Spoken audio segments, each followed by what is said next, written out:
Apóstolo, você vai defender que o neopentecostalismo é um movimento saudável à igreja? Isso. Ok. Missionários vai defender que não? Isso, exatamente. Okay. Bom, conforme os nossos sorteios, que nunca acontecem, a gente vai começar aqui com a missionária Ruth Benigno. Quando alguém pergunta, e o movimento neopentecostal é saudável? Você diz que não. Quais as razões? Então, pastor, antes eu quero só explicar ao pessoal de casa que muita gente me perguntou por que de eu haver aceito um debate com o apóstolo, né? Como ele disse, é chamado de apóstolo. Eu aceitei porque assim, ele me fez inúmeros desafios, várias vezes, me marcou. Enfim, foram várias coisas, vários episódios. Eu cheguei a ausentá-lo do meu Instagram para que não ficasse recebendo essas mensagens dele. Mas, assim, hoje, o movimento ao qual ele pertence, eu acredito que todo mundo que está em casa vai anotar, vai pegar as referências. E hoje eu declaro, mais uma vez, eu participei em 2023 de um debate contra o movimento neopentecostal. Esse movimento, ele traz um novo modelo de pentecostalismo, mas ele é um problema grave às igrejas, principalmente porque quem é neopentecostal se diz pentecostal. A propósito, eu quero... ele já se declarou neopentecostal, mas esse movimento ele é mais um movimento social do que um movimento religioso, porque ele é um movimento cheio de sincretismo religioso, é um movimento híbrido, que traz... E as pessoas são meio crente, meio ímpio, é uma igreja cheia de consumidor, é uma igreja em que as pessoas vão apegadas ou motivadas por aquilo que elas vão receber. E, assim, eu acredito que durante o debate nós vamos ter tempo de tratar sobre o que nós trouxemos hoje, mas esse movimento, infelizmente, o povo que pertence a ele, na sua maioria, se julga pentecostal, e são pessoas que ficam rodando, dançando, com roupas de religiões de afro. Tem inúmeras falsas profecias nesse meio, como eu já trabalhei em um outro debate que eu acredito que o apóstolo tenha assistido. E quem vai atrás desse movimento, eles vão comprometidos com uma coisa: eles querem melhorar de vida, querem enriquecer. E eu trago aqui para iniciar o texto de 2 Coríntios, capítulo 2, versículo 17, que diz: ao contrário de muitos, não negociamos a palavra de Deus visando lucro. Antes, em Cristo, falamos diante de Deus com sinceridade, como homens enviados por Deus.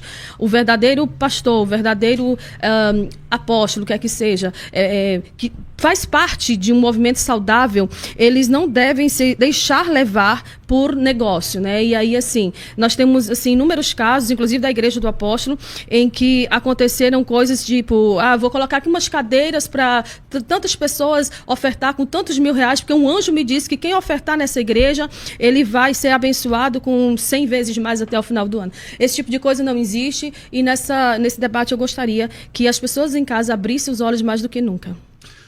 Bom, vamos lá. Apóstolo Gesiel, por que o neopentecostalismo é um movimento saudável à igreja? O pastor César, prazer estar aqui, é uma honra conhecer o senhor e estar falando para o público da Unidade FM hoje. Primeiro, a missionária falou que eu fiz vários desafios a ela para debate. Eu não sou contra esses vários desafios. Eu não lembrava, inclusive, do vídeo que eu vi agora do Fábio, o dia que eu estava com o Fábio, do podcast, inclusive que estarei lá no Eu Acredito Podcast agora nessa sexta-feira, deve que vai ter repercutido lá esse debate, e ele falou, que tal você participar de um debate com a missionária Ruth? Eu falei, seria bem legal. Aí ele gravou esse vídeo que nós vimos aí no começo. Fora esse dia, eu não lembro de outro desafio que eu tenha feito a missionária. Chamado de apóstolo, eu falei aqui no começo, deixa eu explicar para os ouvintes. É porque o apóstolo Paulo, por exemplo, na primeira carta de Paulo aos Coríntios, ele fala para a igreja assim no capítulo 8, olha, para muitos eu não sou apóstolo, mas para vocês eu sou apóstolo. O meu apostolado é confirmado no meio de vocês. Então, às vezes, até para facilitar o entendimento de muitas pessoas em muitos lugares, eu me apresento como pastor, até porque acredito que faz parte do ministério apostólico ser pastor, ser evangelista, ser mestre, ser profeta. E às vezes facilita muito. O brasileiro ele não entende muito essa questão do ministério apostólico, e como eu atendo muitos convites para ministrar em igrejas, às vezes simplifica para o entendimento dos irmãos chamar de pastor. Agora, para mim é indiferente o título. Sobre a minha igreja ser uma igreja neopentecostal, estou descobrindo agora, não sei. Nunca nos identificamos como neopentecostal. Nossa igreja, eu acho até, pastor César, que seria até interessante, talvez... Não sei se o senhor quisesse trazer uma visão de fora sobre o que é uma igreja neopentecostal, porque às vezes se torna eu acho que não se torna autodeclaratório, nem ser neopentecostal, nem ser pentecostal. Clássico, né, como se diz. Eu não vejo, não tenho nada contra o movimento neopentecostal, embora veja vários erros dentro do movimento neopentecostal, assim como vejo dentro do movimento reformado, como vejo dentro do movimento pentecostal, mas não, pelo meu entendimento do que é neopentecostalismo, eu não me identifico como neopentecostal e a nossa igreja também não. Agora, defendo que é saudável por quê? Porque, como uma nota que eu dei hoje para uma reportagem que está cobrindo esse debate, eu acho que é saudável milhões de almas que se rendem a Jesus todos os dias, eu acho que é saudável milhares e milhões de casamentos restaurados, famílias transformadas, eu acho que é saudável uma nova linguagem para tocar a vida de pessoas que às vezes outros segmentos mais tradicionais ainda não tocaram. Eu acho que é saudável esse debate numa rádio, por exemplo, na internet, na televisão, e nós só temos isso por causa do movimento neopentecostal. Eu acho que é saudável tudo aquilo que é bom, que agrega. Agora, tudo que é saudável também é relativo, até alimento. Tem alimento que é saudável, mas água é saudável. Mas lá na minha igreja tem uma moça que foi internada com hiperidratação. Depende da quantidade de água. Leite é saudável, mas o apóstolo Paulo disse que leite é para menino. Dependendo da idade da pessoa, o leite já não é mais saudável. Muito pelo contrário, causa malefícios à saúde. Maravilha. Então, assim, dizer que é saudável não é dizer que é perfeito. Ok. Volto aqui com a missionária Ruth. Até porque nenhum tipo de movimento, quer seja pentecostal ou neo ou reformado, é perfeito. Mas eu espero que o senhor se lembre que o senhor me desafiou sim várias vezes no seu Instagram a ponto de eu chegar a bloqueá-lo. Esse debate não é sobre esse assunto. Mas o que o senhor falou é um fato. Quase nenhum neopentecostal se considera um neopentecostal. Mas vamos lá. Vamos abordar aqui, ao meu ver, qual é a definição de pentecostalismo. O meio pentecostal, o movimento pentecostal, ele foca em evangelismo pessoal, evangelismo de porta em porta, evangelismo em presídios, em escolas, em hospitais. Ele também foca em santidade de vida, batismo com o Espírito Santo, batismo em águas, correta pregação, né? Há uma correta pregação, até porque há inúmeros... dentro do movimento pentecostal, há inúmeros teólogos, inclusive eu gostaria aqui de citar o nome do presidente da diretoria apologética da CGADB, que foi agora empossado, né, para os próximos anos, que é o pastor Ezequias Soares e o pastor Elinaldo Renovato. Não conheço nenhum teólogo que escreve, que seja um teólogo respeitado no nosso meio, que venha do movimento neopentecostal. E o que acontece? Algo que não acontece mais em nosso meio, infelizmente, no meio pentecostal, que é a correta administração da disciplina. E eu não estou aqui para dizer que a igreja A ou B é a igreja certa. O que eu sei é que no movimento pentecostal, do movimento, saiu, inclusive uma pessoa até falou lá na rádio, pastor, no comentário, que iria se emocionar em ver pais e filhos debatendo, né? Porque o neopentecostalismo saiu de dentro do pentecostalismo. Mas diferente do pentecostalismo clássico das Assembleias de Deus, do pentecostalismo de segunda onda, da Igreja do Evangelho Quadrangular, Igreja Deus é Amor, o movimento neopentecostal ele chega para marcar e para dizer que agora ele tem uma nova visão de reino. Essa igreja, eu não vou entrar aqui em detalhes sobre a questão do bispo McAllister, que foi quem fundou o neopentecostalismo, porque eu fui solicitada por pessoas da família dele para não falar sobre esse assunto, até porque a Igreja de Nova Vida tomou uma outra forma. Mas hoje nós vemos 4 principais representantes do movimento neopentecostal, que é a Igreja Universal do Reino de Deus, a Igreja Mundial do Poder de Deus, a Igreja Internacional da Graça de Deus e a Plenitude do Trono de Deus. Tudo tem Deus ali, né? Mas, na verdade, o que existe de verdade é o uso da mídia em massa, são resultados imediatos, promessas de resultados imediatos, revelação para quem está no erro. O que nós vemos muito hoje nesse meio neopentecostal são pessoas famosas, que ficaram famosas porque profetizaram para pessoas famosas que vivem no pecado e com isso receberam uma igreja, receberam uma oferta, receberam prestígio e honra. Inclusive lá no Nordeste há o caso de uma mulher que recentemente veio a falecer. Quando eu estive lá naquela agenda que o senhor também foi agora recentemente lá Paraíba. Eu visitei essa mulher, cheguei a visitá-la e ela vivia sendo ameaçada por alguém do movimento neopentecostal e ela acabou sendo encontrada morta em casa. São coisas assim graves, perigosíssimas. E eu não tenho medo. Eu estou aqui hoje, mais uma vez, como no outro debate eu falei, como João Batista clamando no deserto. Olha os atos proféticos que acontecem nessas igrejas. Inclusive o apóstolo vai se identificar. Tenda da revelação, da corrente dos provocadores de milagre. Irmão, isso não é bíblico, não. Isso aqui não existe. Eu vou montar uma tenda em cima do púlpito da minha igreja e as pessoas vão vir lá e Deus vai falar com todo mundo, tem palavra profética para todo mundo. Isso é mentira. E dentre tantos outros erros, eu começo por aqui pontuando estes. Okay. E depois eu vou trazer alguns motivos pelos quais, bíblicos, né, pelos quais eu considero o movimento neopentecostal algo prejudicial à igreja. Ok. Volto aqui com o apóstolo Gisiel.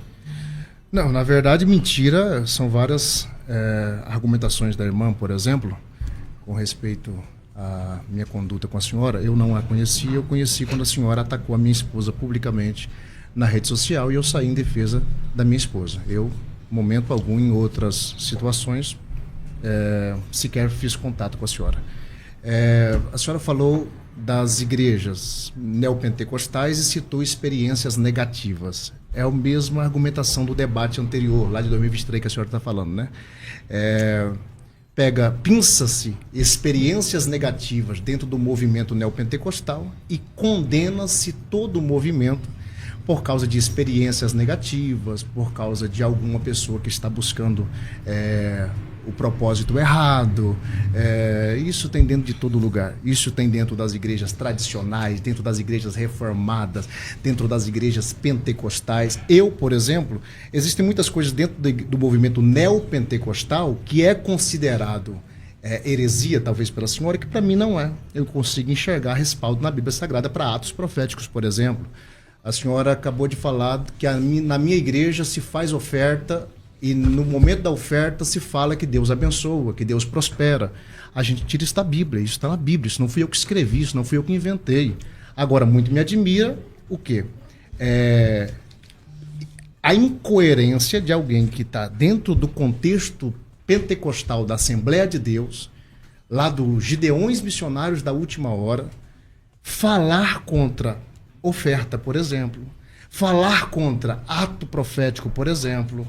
Nós acabamos de ter o congresso dos Gideões, que a senhora, inclusive, ainda é membro lá em Camboriú, na cidade de Camboriú, Santa Catarina, onde, no Amanhã Missionário, o pastor Marco Feliciano colocou 500 cadeiras em cima do púlpito e chamou 500 pessoas com R$1.000.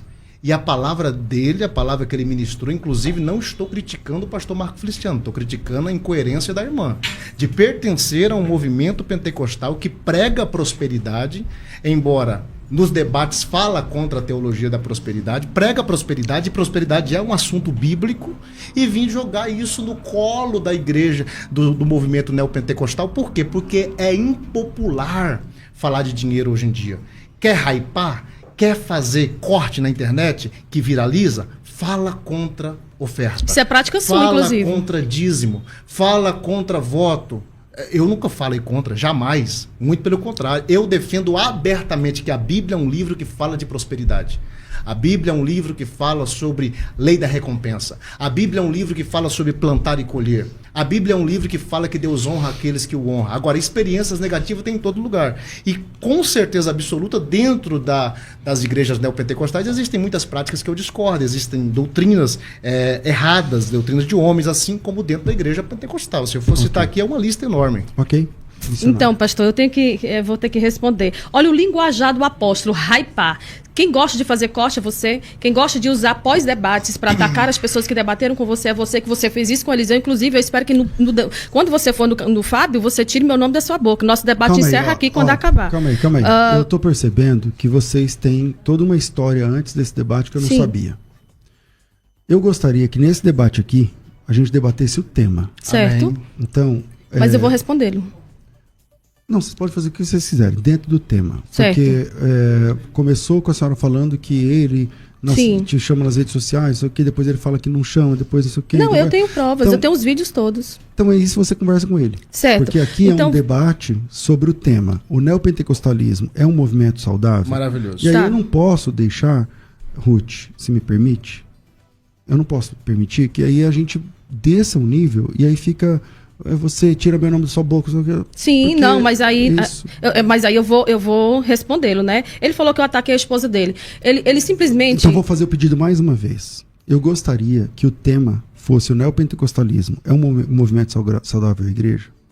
É sobre isso. Só vou o responder. que ele falou da esposa dele, da você que falou com a esposa dele, não sei o quê, eu gostaria que vocês resolvessem isso em off. Tá. Porque não é aqui o fórum para esse tipo de assunto. De verdade, eu não sabia que vocês tinham todo um histórico antes desse encontro. Então, deveria ter caráter para reconhecer. Eu não fazia a menor ideia. Para mim, o que eu sei é que eu tive um pequeno impasse com a missionária lá atrás por causa dessa situação com a minha esposa. Então, mas eu gostaria que... E nunca mais eu tive nenhum contato com a Então, eu missionária. gostaria que o tema aqui fosse: o neopentecostalismo é um movimento saudável à igreja ou certo. não? É possível? Só vou finalizar. Sim, com certeza, é possível. Então, vamos dentro do tema. Só vou finalizar. Olha, o linguajar, né? Outra coisa, eu não sou contra ofertas, eu sou contra o uso manipulador com o fim lucrativo das ofertas. Oferta é bíblico. Manipular o povo com ofertas no altar, dizendo se você der tanto, você vai ser abençoado com tanto, isso é mentira, principalmente para uso próprio. E outra coisa, sobre a questão do ataque ali, pastor, eu preciso responder, porque quando ele falou, o senhor não cortou. Eu só queria deixar bem claro que o que aconteceu... Eu não vou deixar. Eu só respondi... Então, calma aí, só um minuto.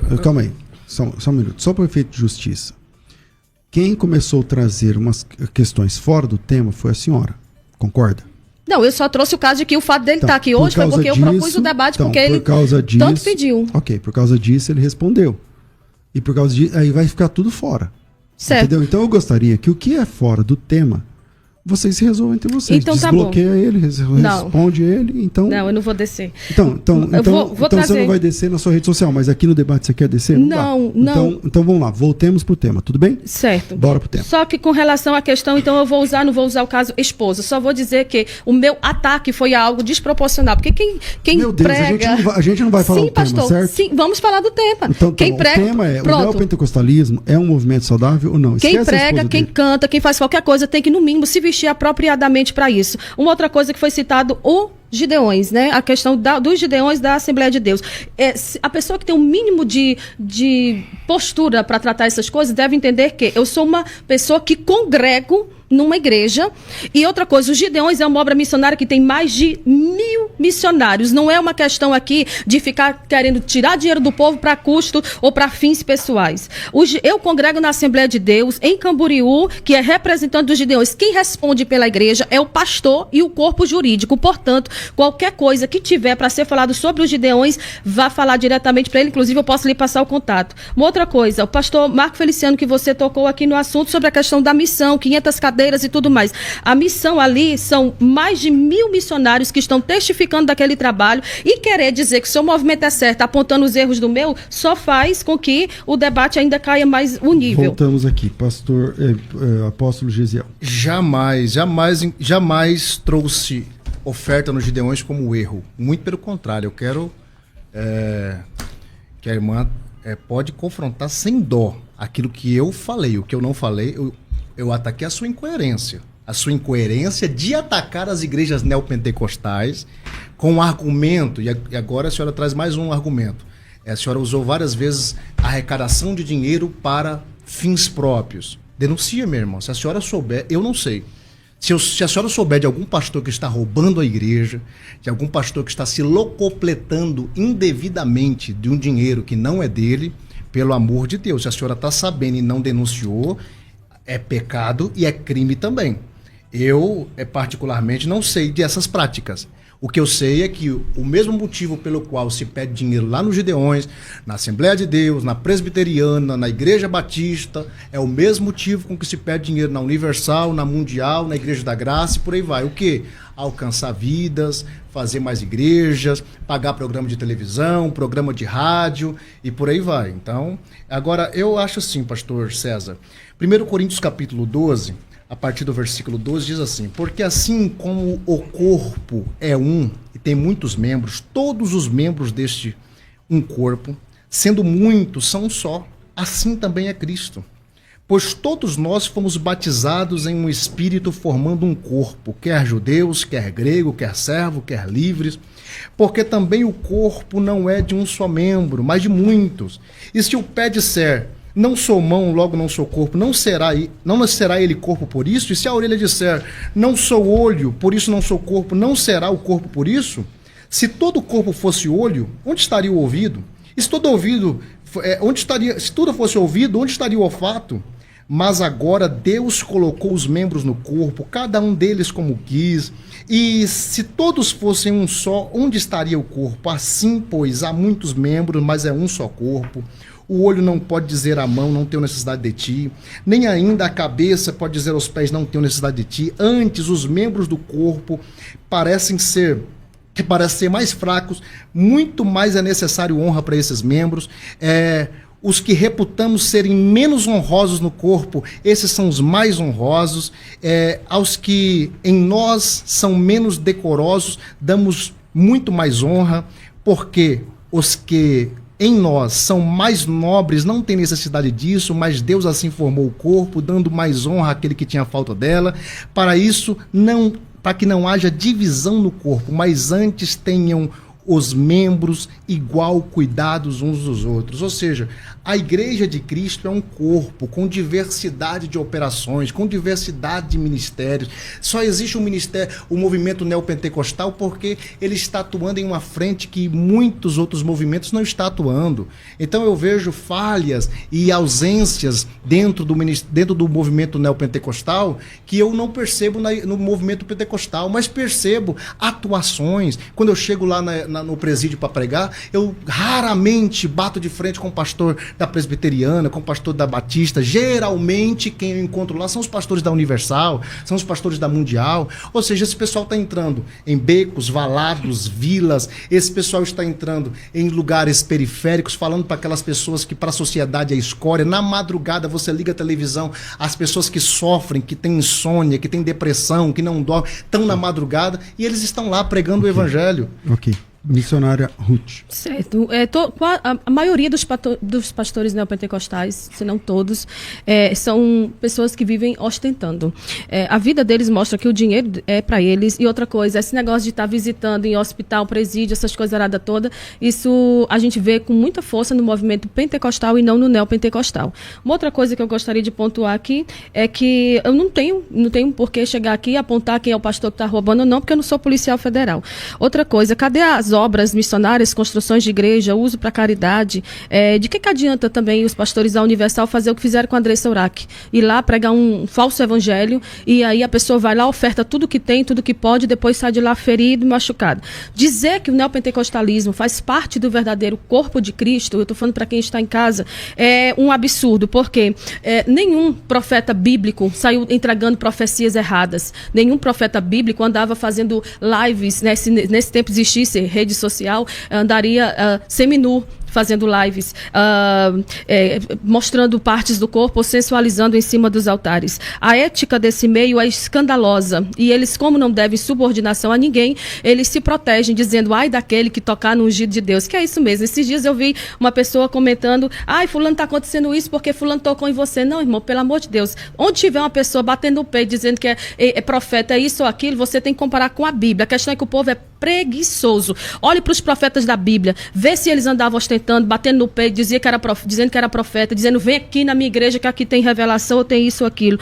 Outra coisa, prendem as pessoas com foco na maldição hereditária. Se você sair daqui, você sai debaixo da minha cobertura espiritual. Isso também é mentira e é engano. Não existe foco nas pregações, não são pregações bíblicas, são pregações antropocêntricas. Na maioria das vezes em que eu fui convidada para ir nessas igrejas, terminei a mensagem, o pastor disse, agora Deus vai falar, mas antes ele tem que tirar uma oferta. Então, gente, você que está em casa aí, tome cuidado. Não vou mais cair na pilha de ninguém, não. Quero pedir desculpa ao pastor César, que não é meu perfil ficar atacando pessoas aqui, mas é porque tem pessoas e pessoas com nível, né, de querer ele dizer que o outro vai fazer aquilo que ele está fazendo. E no Antigo Testamento, se nós formos olhar, os ungidos eram reis, profetas, sacerdotes e juízes. Esse povo aqui é que está inserido no contexto de ungido do Senhor. E não os autoproclamados apóstolos de hoje que não fazem milagre, que não operam milagre, mas que na verdade querem chamar atenção para si e crescer em cima de palco alheio.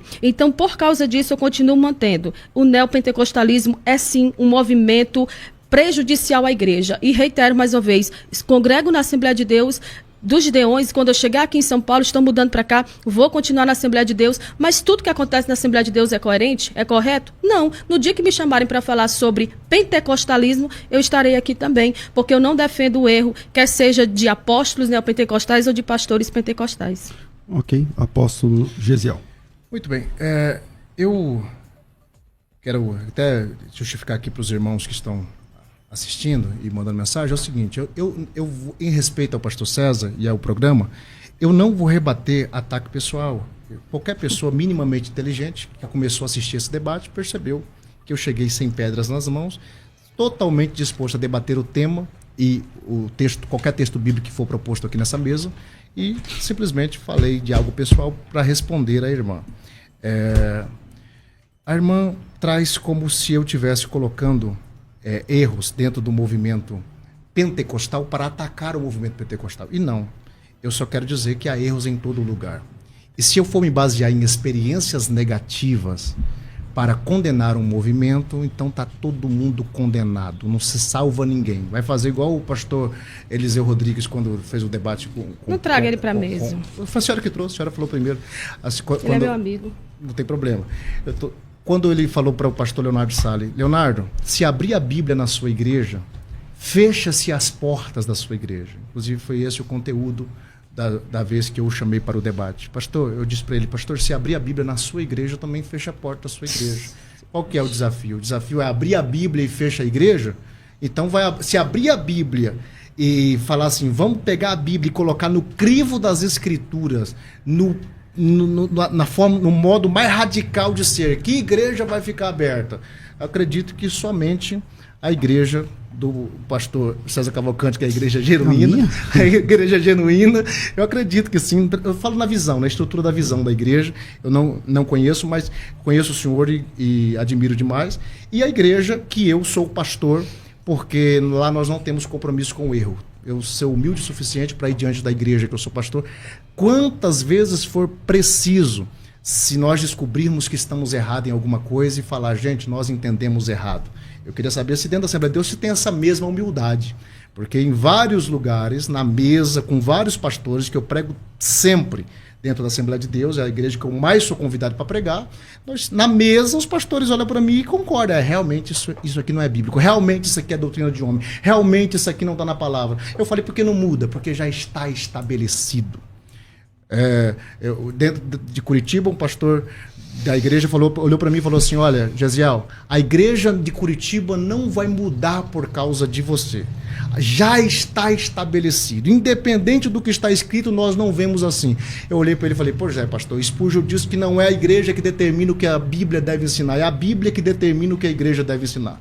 Ou seja, se nós abrimos a Bíblia radicalmente em qualquer igreja, principalmente as mais tradicionais no Brasil, vai se fechar as portas da igreja. É óbvio, se falar de igreja neopentecostais, então nem se fala. A questão é, existe igreja perfeita? Não existe igreja perfeita. Se não existe igreja perfeita, Marcos capítulo de número 9, Jesus olhou para os discípulos, versículo 38, e disse assim, não impeça quem está expulsando o demônio em meu nome, não há quem possa falar bem de mim e falar mal de mim no outro dia.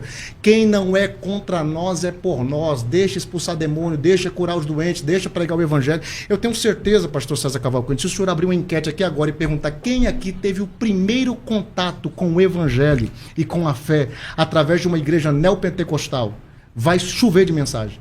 Inclusive de pessoas que estão dentro do contexto reformado, inclusive de pessoas que estão dentro do contexto pentecostal clássico hoje, mas vai dizer, eu conheci o evangelho através da Universal, eu aceitei Jesus lá na Mundial, eu defendo essas igrejas como igrejas evangelísticas. Essas igrejas não servem para mim. Eu acho que qualquer pessoa que quiser crescer, amadurecer espiritualmente, estão dentro desse contexto, vai precisar sair de lá e procurar uma igreja mais estruturada, doutrinariamente, para crescer e para amadurecer. Agora, negar o papel evangelístico dessas igrejas em alcançar o pecador e falar com aquele público que muitos de nós não falamos, aí, para mim, é uma... Ok. Vamos lá, missionária Ruth, você também pode mandar seu áudio para cá, tá? 984849988. No segundo bloco vamos colocar aqui a sua opinião também. Missionária Ruth. Então, o apóstolo chama para a Bíblia, mas ele fica, eu acho, eu penso. Vamos lá então, Bíblia. Teologia da prosperidade. O que a teologia da prosperidade presente no meio neopentecostal faz? Deturpa a mensagem bíblica da cruz. Eu digo isso com base em Filipenses capítulo 1, versículo 29, 2 Coríntios capítulo 4, versículo 7 a 10 e Mateus capítulo 6, do versículo 19 ao versículo 21. A análise teológica que eu faço aqui desses textos ou da teologia da prosperidade, por que ela é uma mentira? Porque a cruz envolve sofrimento, envolve renúncia, envolve serviço e não apenas vitória material. A hermenêutica, se bem que tem um povo que debate, mas não sabe a diferença de exegese para hermenêutica, eu gostaria de trazer aqui, a hermenêutica de quem defende a teologia da prosperidade é deficiente. A leitura neopentecostal de todos os textos, né, que eu trouxe aqui, e a leitura neopentecostal de textos como Malaquias 3:10 e João 10:10 é isolada, ignorando o contexto do sofrimento de Cristo.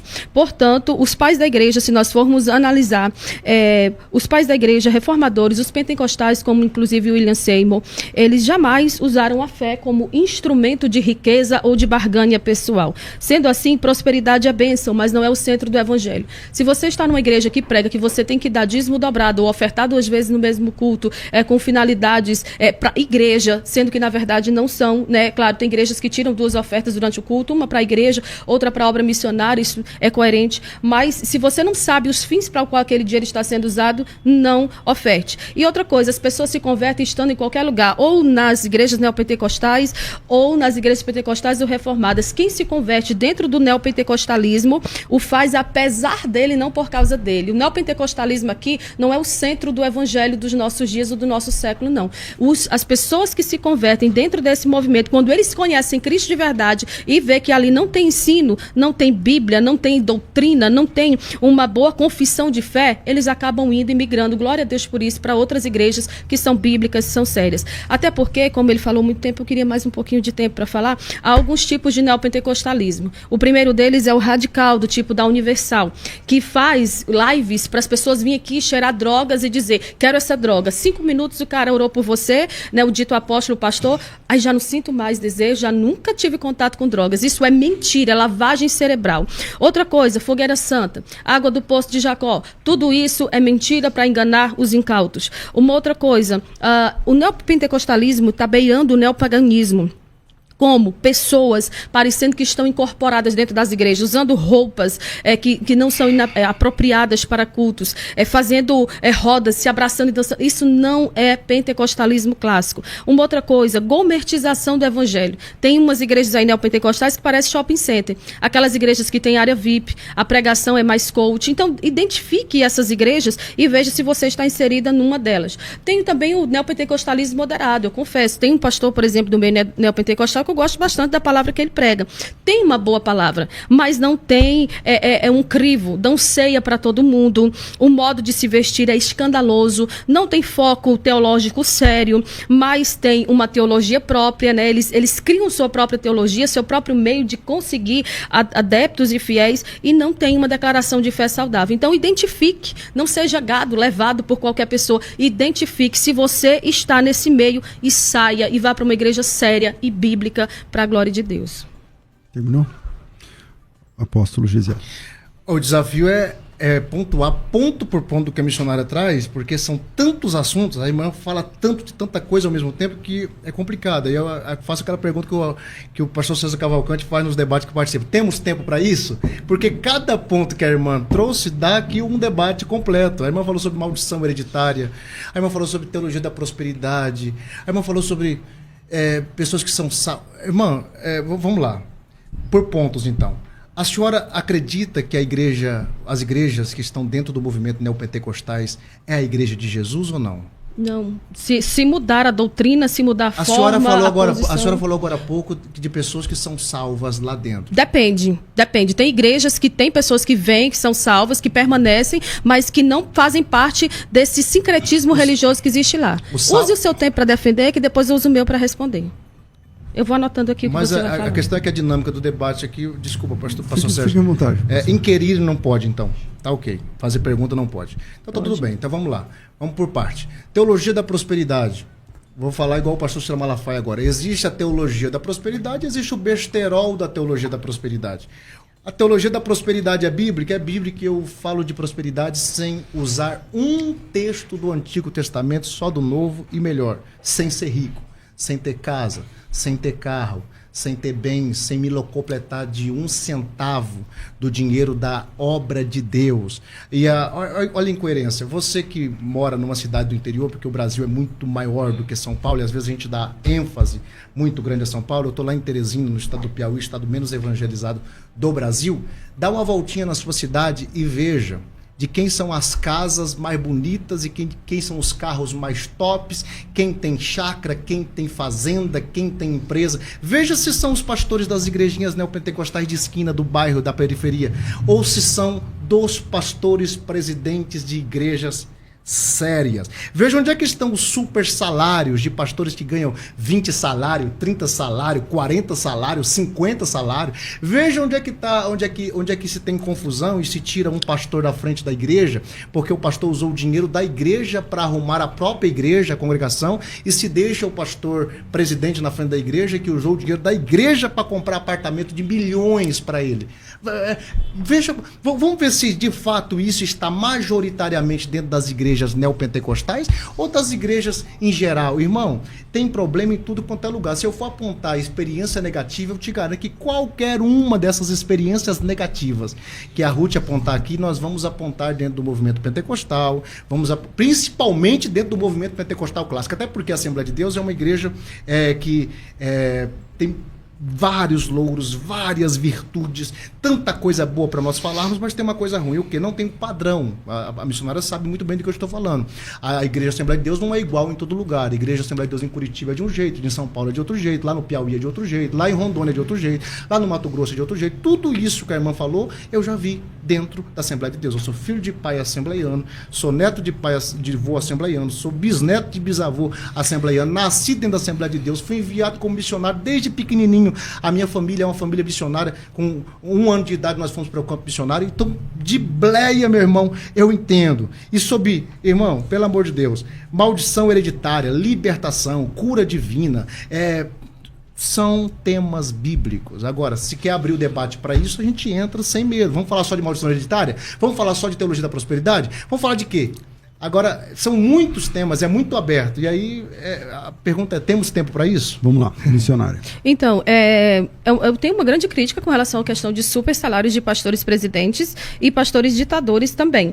Nós temos um caso agora, pastor César, que aconteceu no estado do Pará, de um pastor, né, que foi pego, uns vídeos dele foram divulgados, enfim, e ele acabou sendo afastado. Igrejas sérias, elas afastam pastores que estão em pecado. Igrejas neopentecostais, o pastor troca de esposa amando de Deus, e aí o que acontece? Ele permanece sendo pastor da igreja, porque não vai acontecer nada. Uma outra coisa, eu quero fazer um pedido com todo respeito, não diga coisas que eu não disse. Já trouxe o caso da teologia da prosperidade, e o meu papel aqui não é refutar o que o senhor fala, mas também é dentro do meu tempo e trazer motivos pelos quais eu acho que o movimento neopentecostal é prejudicial à igreja. Pastor errado tem no meio reformado, agora nós vimos um grande escândalo envolvendo o pastor reformado em igrejas pentecostais e principalmente com muita força dentro do neopentecostalismo, porque aí é escândalo de todo lado. Mas eu gostaria de falar em segundo lugar sobre a confissão positiva. Dentro dessas igrejas nega o princípio da soberania de Deus. E sim, pessoal que está em casa às vezes vê que eu trago resumo, porque eu tenho muita responsabilidade com aquilo que eu falo e por isso eu me preparo de forma adequada para trazer o melhor aqui para as pessoas que estão nos ouvindo. Eu tenho alguns textos aqui, 1 João capítulo 5, versículo 14, Tiago capítulo 4, a partir do versículo 13, tem o texto de Romanos capítulo 9, a partir do versículo 15 e também Provérbios 16 e 9. Esses versículos mostram que decretar e determinar o futuro com palavras coloca o homem no centro e não Deus. E Deus não é empregado de ninguém, Deus não é obrigado a fazer nada para ninguém. E aqui a gente vai entrar rapidamente, nessa questão aqui dos usos errados, como Romanos 4,17, que ele chama a existência as coisas que não são, ignorando quem prega isso, que quem faz isso é Deus e não crente, porque Paulo está aqui explicando o que aconteceu na criação, quem chama é Deus, quem faz é Deus, quem decreta é Deus. E essa ideia de que a gente vai chamar e vai decretar e vai profetizar profetizar e vai acontecer, veio de influências do novo pensamento e não da tradição cristã histórica. Portanto, a confissão deve ser baseada na fé em Deus e na submissão à vontade dele. Não existe essa de que eu vou decretar o que Deus não mandou e vai acontecer, porque isso é falácia de quem quer demonstrar que tem autoridade espiritual. Quem fala isso, inclusive, não deve ter lido Jeremias capítulo 3, versículo 37, que diz: quem é aquele que diz, e assim acontece, quando o Senhor não mandou? Ok. Apóstolo Gesiel. É porque são vários temas. Vamos lá. Como eu estou permitindo, querendo ou não, como eu sou o apologeta aqui no caso, quem está em defesa do movimento neopentecostal, para dizer que não é totalmente maléfico, que existem muitas virtudes, que existem cooperações positivas demais desse movimento com a igreja no Brasil, eu acabo permitindo que a missionária paute o debate. Quando ela pauta o debate, ela traz uma enxurrada de tema, e já propositalmente, porque ela sabe que eu não vou ter tempo para responder ponto por ponto, e aí fica parecendo que ficou por isso mesmo. Agora, cada ponto... Agora, eu faço um desafio. Vamos ponto por ponto? Pega um ponto e vamos debater um ponto. Qual o ponto que a senhora quer falar? Você quer fazer a exegese ou a hermenêutica desses pontos? Exegese, hermenêutica... Tá. Não, a exegese, não sei se o senhor exegese não tem como, que a senhora não está citando Bíblia, a senhora não está citando texto. Citei Bíblia, citei textos. Não, a senhora citou versículos e não leu o que está nesses versículos. Então pronto, vamos lá. A senhora citou versículos, inclusive, como é que a senhora faz? Esse versículo aqui, esse, diz que se o homem falar, acontece, mas isso vai contra Deus. Você está dizendo que a Bíblia está indo contra a própria Bíblia? Não. Faça as exegeses dos textos que a senhora está falando. Tá, e aí, lá. há grande probabilidade de muitas delas até concordar com a sua exegese, e outras eu dizer, não, minha irmã, a senhora está completamente equivocada. Agora, vamos lá. A senhora trouxe aqui também... vamos lá, eu pedi para minha irmã me mandar aqui como que a senhora está fazendo vários pontos. Eu falei, Gesiano, vai e pega os pontos, só me manda os pontos para eu responder rapidamente. Modo de vestir escandaloso, tem em todo lugar, só dar um passeio nas igrejas pentecostais por aí. Área VIP na igreja, isso aqui. O debate é isso? Ué, não, o debate é quem refutação. Pautou foi ela, pastor. Refutação. Refute biblicamente com Romanos 4,17, então. Aproveite o seu tempo. O que tem Romanos 4,17? Abra sua Bíblia. A senhora que citou o texto... Ele chama a existência as coisas que não existem. Deus, então aleluia. diga que é o homem que profetiza e acontece. Não, ele chama a existência as coisas que não existem. Mas é esse texto que é usado para dizer que a gente pode profetizar e vai acontecer. Não, em qualquer lugar. É usado dentro da Assembleia de Deus, não, usado dentro da neopentecostal. É essa a sua refutação, a sua exegese? Porque a exegese a gente faz com base no original. Eu vou refutar o que eu discordo da senhora, eu não discordo. Como é que eu vou discordar que é Deus que chama a existência as coisas que não existem? Então fique dentro do ponto que a gente está tratando. Mas eu estou citando os pontos que a senhora... Termina seu tempo, apóstolo. Pode terminar seu tempo. Pois é, então o senhor me para aí a hora que acabar meu tempo. Vamos lá. Área VIP nas igrejas. Minha irmã, pelo amor de Deus, isso aqui a primeira vez que eu vi não foi na igreja do Fernandes, não. É a primeira vez que eu vi e vejo sempre, porque agora virou moda bater nisso aí, mas eu vejo isso sempre em todo o congresso que eu vou ministrar. Nunca entendi por que tem uma cadeira diferenciada para empresários, por que tem uma cadeira diferenciada para o cara só porque o camarada é político. Nunca entendi, vamos apresentar agora só os empresários. Por quê? Só se for na sua igreja. Não. Conclui. Eu estou falando eu estou só simplesmente refutando o que a senhora trouxe. Fogueira Santa, tenda da revelação. Atos proféticos. Irmã, a questão é a seguinte: é bíblico ato profético ou não é bíblico atos proféticos? Porque se a senhora disser que é bíblico atos proféticos, aí qual que é o critério? A senhora tem que trazer aqui. Não é bíblico atos proféticos. Atos proféticos não é bíblico? Missionário Ruth. Então vamos falar de atos proféticos. O tempo agora é meu e eu vou atrapalhar a centralização da figura do apóstolo ou do profeta. Tem algum texto? O quê? De atos proféticos? Vários. Sim, Você quer quantos? Vamos lá. Atos proféticos. Faça aí sua exegese dentro dos 5 minutos que o senhor tem, porque a exegese a gente faz com base no texto original. Não, você está me dando tempo. Calma aí, só um minutinho. O mediador desse debate sou eu. O tempo agora é seu, missionário. Certo, então tá bom. Então vamos lá. Sobre essa questão de decretar e de profetizar coisas que Deus não mandou. O que a gente vê no neopentecostalismo não são atos proféticos, são atos patéticos. Vamos lá. Deuteronômio capítulo 11, versículo 16 e 17, diz que nós temos que ter cuidado para não sermos enganados e levados a se desviar para adorar deuses e prostrar-se diante deles. Caso contrário, a ira do Senhor se acenderá. Gente, por favor, esse negócio de que a gente fala o que quer decreta o que quer e Deus assina embaixo, isso é mentira. Elias tinha base bíblica, espiritual e legal, mas ele foi orar. Quando nós olhamos para Eliseu, nós vemos ele profetizando, né, sobre a vida da mulher, que ela iria gerar. Mas nós temos que entender, 2 Pedro, capítulo 1, versículo 20, que quem disse nenhuma profecia da Escritura é de particular interpretação, porque as profecias não são produzidas por vontade de homem, portanto não existe esse ato de decretar, porque quem fala tem que ser dirigido por Deus e movido pelo Espírito Santo. Vamos lá, a pessoa fala o que quer e Deus assina embaixo. A Bíblia diz em 2 Samuel, capítulo 7, versículo 3, o caso de Natã.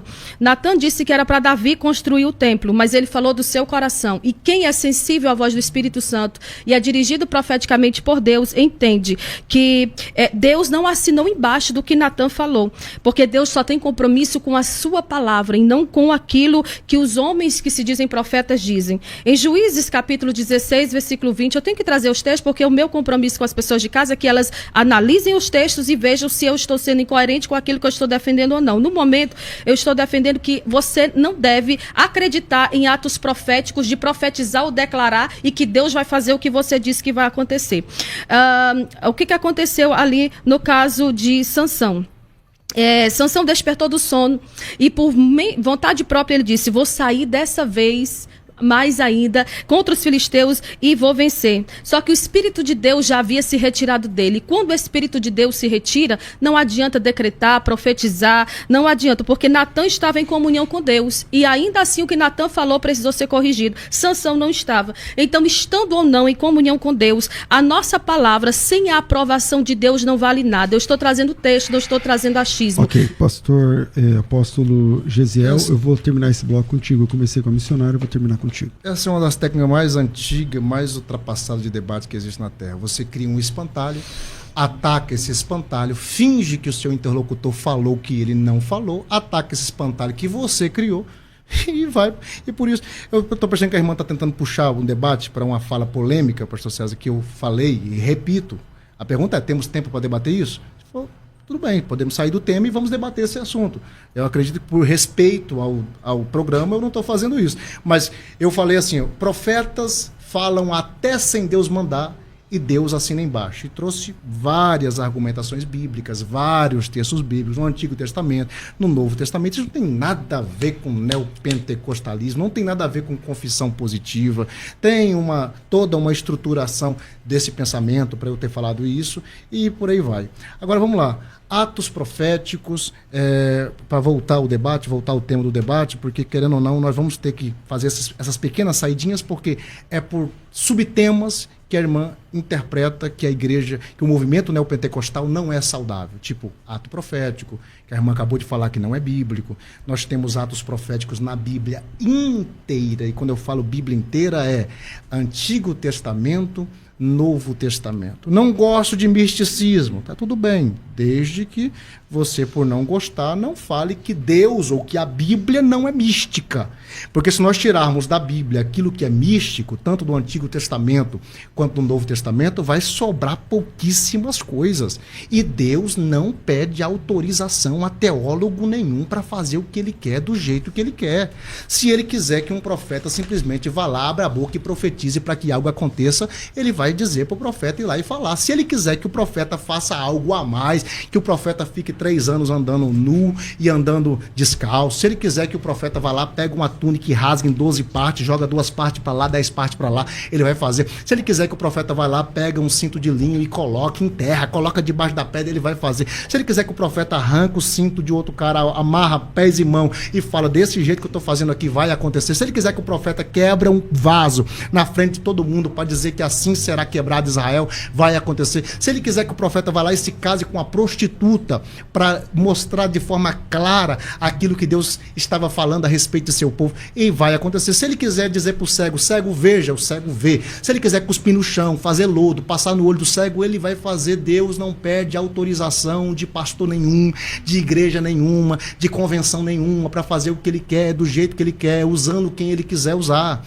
Deus não tem forma, Deus tem formas. A multiforme graça de Deus e formas de agir de Deus está revelada na Bíblia inteira. Não tem um protocolo. Jesus nunca usou protocolo para curar ninguém. Jesus nunca usou protocolo para libertar. Ele sempre fez de maneiras diferentes, exatamente para mostrar que Deus faz o que Ele quer, do jeito que Ele quer. Agora, isso é uma questão de fé. Dentro da Universal, eles têm essa fé. Dentro da Mundial, eles têm essa fé. A pergunta é, Deus honra essa fé? Sim ou não?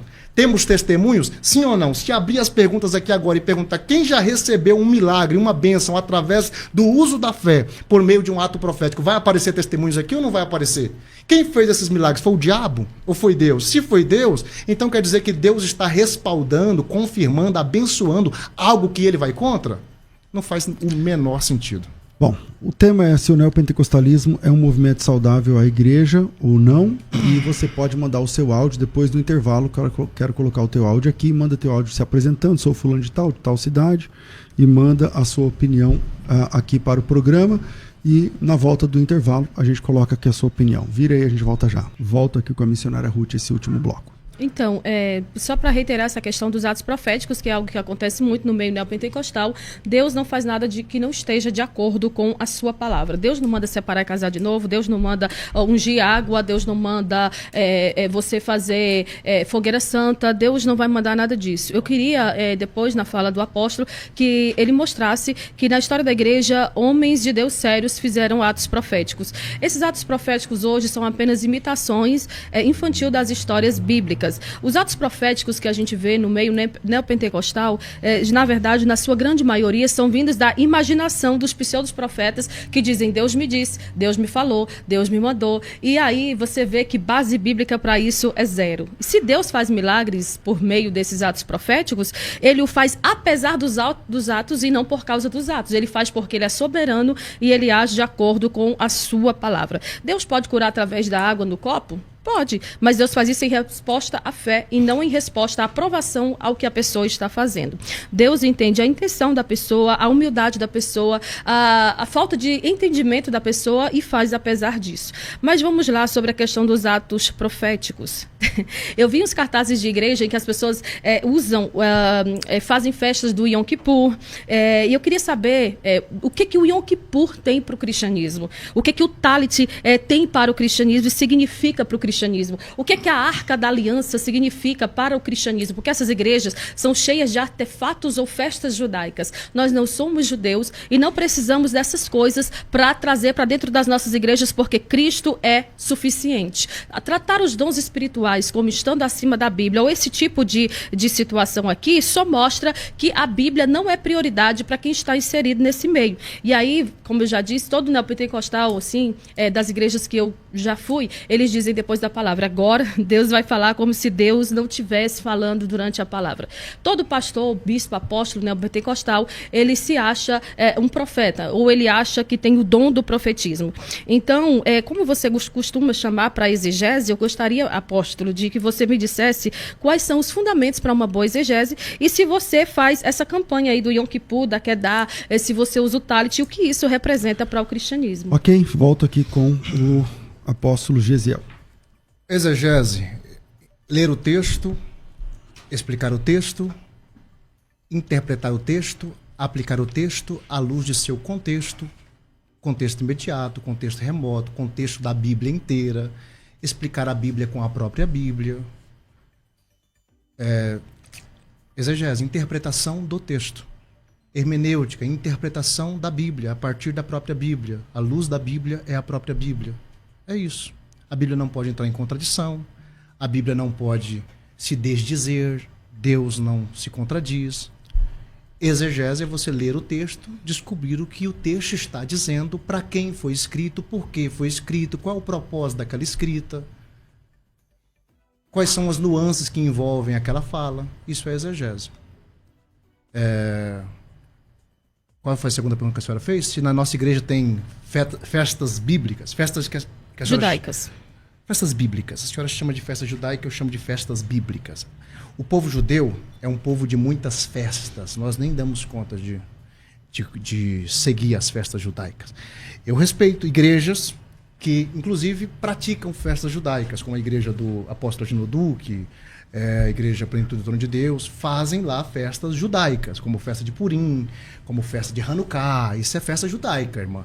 Agora, as 7 festas estabelecidas por Deus no livro de Levítico, onde ele diz: essas são as minhas festas, essas são as minhas solenidades, isso eu chamo de festas bíblicas, e que os apóstolos, inclusive, eles observavam essas festas. Nós temos alguns teólogos que defendem que os apóstolos, eles observavam não no sentido que o judeu observa, mas no sentido, por exemplo, que a igreja deve observar. Cada festa dessa tem algo para nós, sim. Todas essas festas apontam para Cristo.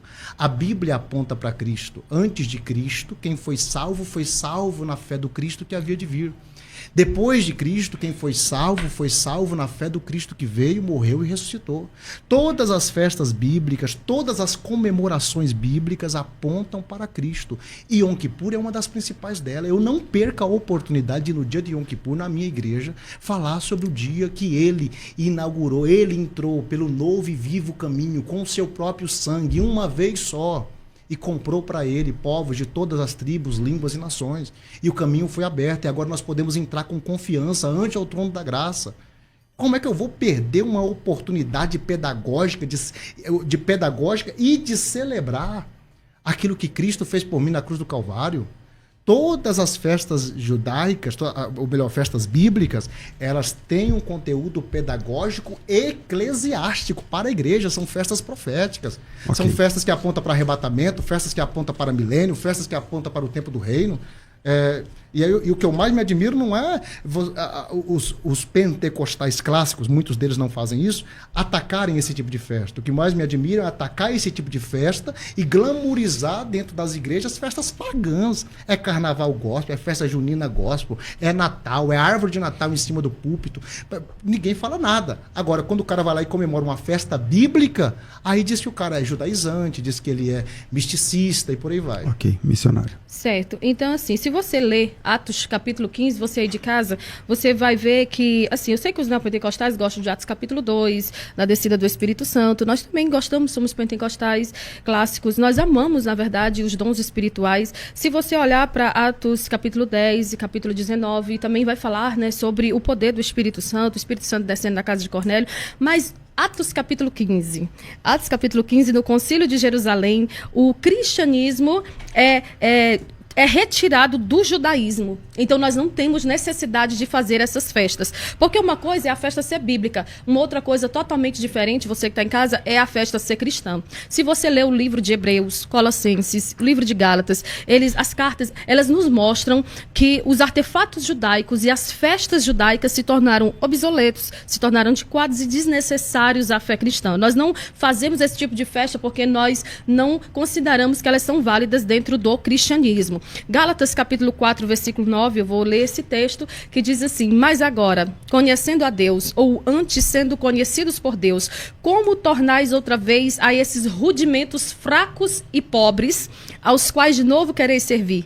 Guardais dias, meses, tempos e anos. Receio de vós que não haja trabalhado em vão para convosco. Paulo está chamando a atenção do povo, né?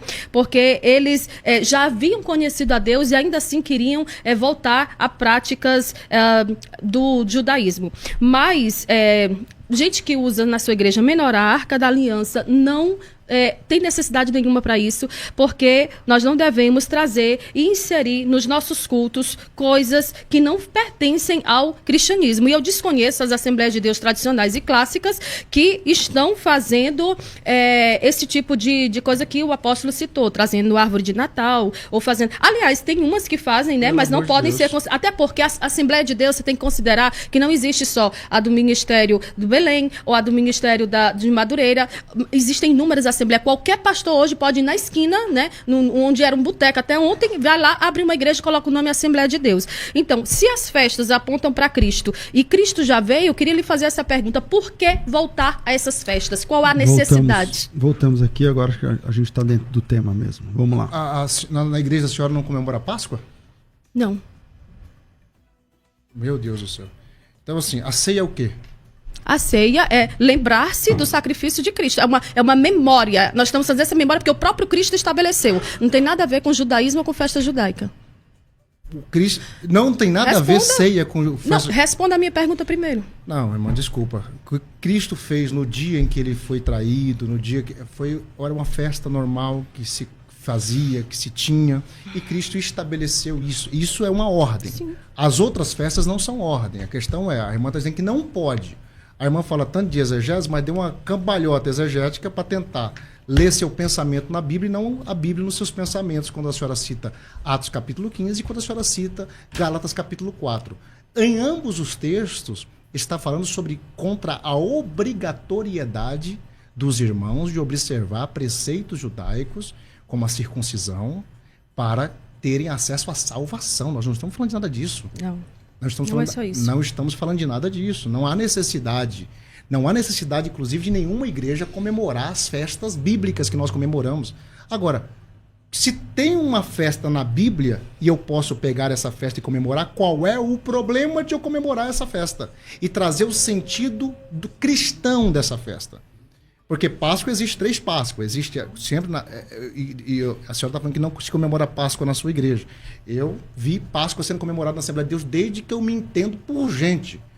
E da pior forma possível, com coelhinho e com ovo, ainda mais, dando para as crianças. Agora, existe a Páscoa judaica, existe a Páscoa pagã e existe a Páscoa cristã. Páscoa pagã, coelhinho e ovo da Páscoa. Páscoa judaica, libertação do Egito. Páscoa cristã, morte e ressurreição de Cristo. Como é que eu não vou comemorar isso? Se Cristo não ressuscitou, tudo é vão, disse Paulo. Se eu tenho alguma coisa para comemorar na minha fé, é a cruz vazia e o túmulo vazio.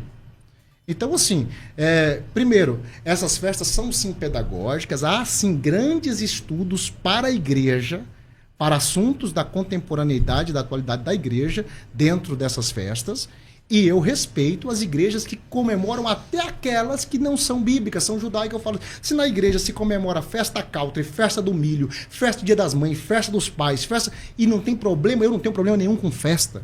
Qual o problema? Quer fazer festa? Faça o máximo de festa possível. Agora, se alguém está copiando festa da Bíblia, parabéns. Desde que não seja deturpado o sentido daquela festa. Desde que você não implante como uma doutrina. Desde que você não diga que aquilo implica na sua salvação. Ok, missionário. Certo, mas só que aí você usou a questão das tipologias das festas e não as festas em si.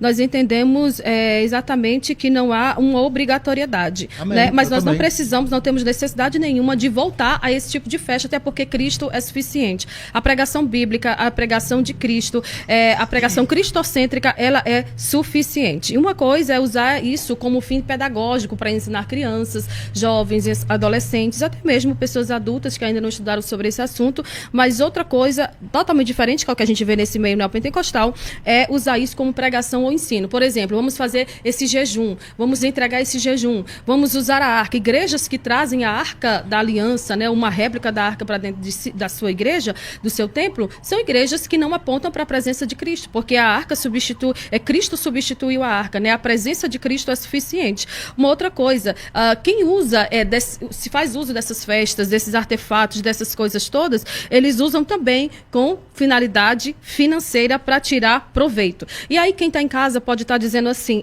mas há um texto bíblico que diz que quem não é contra nós é por nós. Pois é, lá em Marcos capítulo 8, capítulo 9, do versículo 38 até o versículo 40, nós vemos um relato de um homem que estava expulsando demônios e os discípulos, eles quiseram interromper.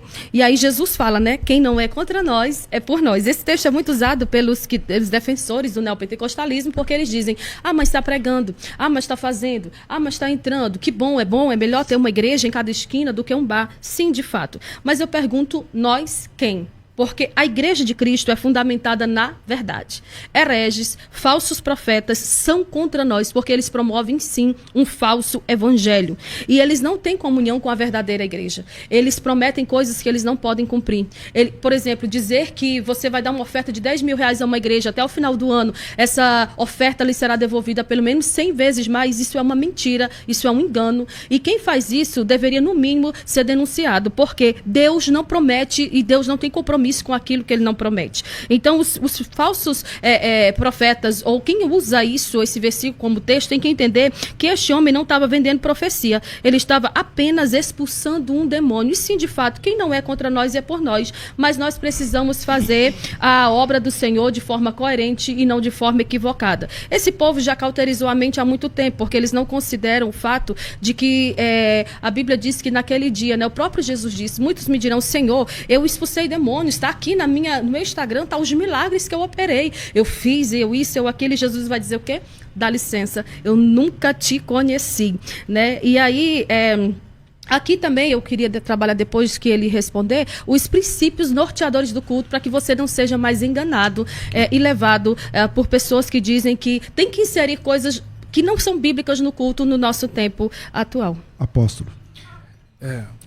Então, inclusive essa pessoa não sou eu, né? Porque eu não estou falando em momento algum que tem que inserir. Eu estou dizendo que atacar essas práticas também é errado, porque não são prejudiciais à igreja.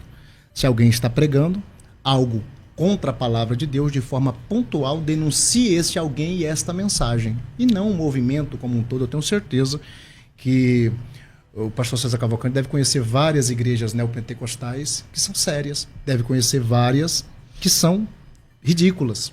Agora, Gamaliel disse, se for de Deus vai prosperar, vai avançar, vai crescer. Se não for, vai parar. E ser de Deus não significa ser perfeito, como já foi pontuado aqui. Então, assim, a gente sempre vai cair nessa parte do dinheiro, né? Irmão, a pergunta é, oferta é bíblico? É bíblico. Dízimo é bíblico? É bíblico. Voto é bíblico? É bíblico. Generosidade, honra, dar, semear, é bíblico? É bíblico. Então acabou a conversa, em qualquer igreja. Em qualquer igreja. Em qualquer lugar. Pega quais são as temáticas levantadas em qualquer igreja no momento da oferta. Ou vai se pautar generosidade, ou vai se pautar fé, de dar para receber. Isso há quem chame de barganha. Eu particularmente não chamo de barganha, porque se falar que é barganha, vai ter que dizer que foi Jesus que instituiu a barganha e apresentou, ensinou a barganhar. Ou vai se apresentar honra, é um outro assunto para se falar na hora de falar de oferta, honrar a Deus, ou gratidão, adoração. São pautas que se levantam no momento de ofertório. Como é feito, aí é questão interna de cada igreja. Se é um momento só, se é 2 momentos, se tem um momento só para o dízimo, se tem um momento só para a oferta, se é no gasofilar, se é no Pix, se é na máquina de cartão, isso aí é indiferente. E assim, eu não tenho nada contra esse assunto, eu não tenho esse problema, esse bloqueio com o assunto dinheiro. Agora, muito me admira, a missionária está dentro do contexto pentecostal clássico, o contexto dos impérios, o contexto das megas catedrais luxuosas, o contexto dos grandes cachês. E falando contra isso, gente, parece cômico se não fosse trágico. Pega a vida dos pastores da Universal. Eu não sei se a irmã é conhecedora de como é a vida de um pastor da Universal. A senhora sabe como é? Eu sei como é a vida do pastor presidente da Universal. Agora, sabe quantos milhares de pastores tem na Universal? Sei. Não tem carro, não tem casa, não tem empresa, não tem vida. Isso não muda nada. Mora na igreja, vive para Deus, vive para a obra. Uhum. Abdicam até de ter filho, coisa que eu discordo. Uhum. Só para estar à disposição da obra, para não ter nada que o prenda em lugar nenhum. Então, assim... Ok, a realidade é bem diferente das teorias. Eu pedi a participação ao vivo. Temos aí, vamos soltar pelo menos 1 ou 2 e a gente vê se contribui aqui com o nosso debate. Vai. Pastor César, missionária Ruth, apóstolo Gisiel, bom dia, na paz do Senhor Jesus. Meu nome é Flávio, eu sou de Diadema, congrego na Assembleia de Deus no Brás, campo de São Bernardo do Campo. Eu vejo os irmãos tocando na questão de más experiências na igreja, mas quando se fala de experiências ruins, todas as igrejas têm, porque nenhuma delas é uma igreja perfeita. Contudo, apóstolo Gesiel, eu entendo que o principal problema são as práticas que são corriqueiras, que são um padrão dentro das igrejas neopentecostais, que nem sempre se traduzem como experiências ruins, mas que são heréticas. E são essas ações que fazem um mal tremendo para a igreja nos dias de hoje. Deus abençoe a todos. Mais um. Igreja, sendo que, na verdade, Paz e graça do Senhor Jesus, pastor César Cavalcante. Em relação ao debate aí, hoje nós vemos que várias ramificações do movimento neopentecostal têm entrado na igreja pentecostal. Aí eu queria um posicionamento da missionária Ruth e do apóstolo Ezequiel. Não dá para ouvir, ele colocou o volume na mesma altura, né? Então, siga a dica aí, quando você for mandar um áudio, você aumenta o volume no último e fica do lado e manda o áudio. Aí a gente tenta desembaraçar aqui. Volta aqui a missionária Ruth. Certo. Sobre a questão que foi pontuada sobre os pastores da Igreja Universal e tantos outros, muitos deles, inclusive, saem arrependidos, eles são escravos do sistema. Até porque, nesse meio neopentecostal, em muitas igrejas, falo das mega igrejas mesmo, como já foi falado, tanto pentecostais, porque eu discordo totalmente de que um pastor ganhe um salário de 200, 300 mil reais. Não estou aqui para defender a placa da minha igreja, eu sempre falei que no dia que me chamarem para falar sobre os erros do movimento pentecostal, eu estou disponível. Mas, porque eu não sou gado, eu não fico defendendo a todo custo como uma questão política, né? Eu defendo só esse político de estimação e para mim ele é perfeito e não comete erros. Mas muitos pastores desse meio saem arrependidos. Eles têm, inclusive, metas para bater e são promovidos os que mais dão lucro para a igreja. Você vê que os grandes pastores dessas igrejas, eles têm seu jatinho, eles têm seu helicóptero, eles têm suas mansões e isso também, repito, dentro do meio pentecostal. Agora, sobre a questão das ofertas que foi falado, o que não pode ser usado é Malaquias 3:10, né, para defender o dízimo, né, no nosso tempo, porque essa questão aí, essa lavagem cerebral que é feita na cabeça do povo para dar primícias, dízimos dobrados, isso não existe. Eu lembro que tem um apóstolo aí nesse meio que ele fica chorando, dizendo que está precisando de 1.000 pessoas com R$1.000 cada uma para pagar o programa dele de TV. Vá para a rua. Se o programa de TV cortar, vá para a rua, vá para a esquina, vá para qualquer lugar, pregar a palavra. Está pregando do mesmo jeito. E outra coisa, se a gente for fazer e aprofundar nesses textos aqui sobre a questão da oferta, nenhuma pessoa na Bíblia ela é convidada, no Novo Testamento, por exemplo, a dar ofertas, a dar dízimos, seja o que for, em troca de um bem material. A oferta é algo que eu faço como generosidade, como alegria, que Deus só recebe se eu fizer com alegria e não de qualquer maneira. Mas eu gostaria de falar, eu preparei bastante coisa sobre a questão do movimento neopentecostal, sobre a centralização da figura do apóstolo ou do profeta. Isso também existe nesse meio neopentecostal, pessoas que não aceitam ser de uma certa forma revidadas naquilo que pregam, e isso leva ao autoritarismo espiritual. Leia 1 Coríntios 4, versículo 9 em diante, Gálatas 1:10, Atos 17:11, 1 Coríntios 14, 29, e se você olhar a liderança espiritual, em todos esses textos aqui, eles precisam ser examinados pelas Escrituras, sim, e não seguido cegamente. Não siga seu apóstolo cegamente, não siga o que estão falando de forma cega. Por que ninguém pode questionar o que esse povo fala? Por que as pessoas ficam sendo ameaçadas dizendo, se você sair daqui, eu retiro a minha cobertura espiritual sobre você? Não existe essa de cobertura espiritual não, tá, gente? Pelo amor de Deus. A cobertura que nós precisamos é do Espírito Santo de Deus na nossa vida. E uma outra coisa, se nós olharmos o período medieval trouxe esses problemas para dentro das igrejas. E o neopentecostalismo agora quer ressuscitá-los. Que problemas são esses? Ninguém pode questionar a igreja. Ninguém pode questionar o que está acontecendo dentro da igreja. E aí, se você se julga profeta e diz que Deus vai assinar embaixo daquilo que você falou, mesmo sem ele ter falado, ou se você usa a autoridade espiritual para intimidar as pessoas, sendo aquele personalista, tome cuidado, porque você só pode falar aquilo que Deus lhe autorizou a falar. Então, conclusão, só ao não admitir correção bíblica aos seus líderes, ele repete o neopentecostalismo os mesmos erros históricos. Os líderes não são liderados. Aí é erro por cima de erro.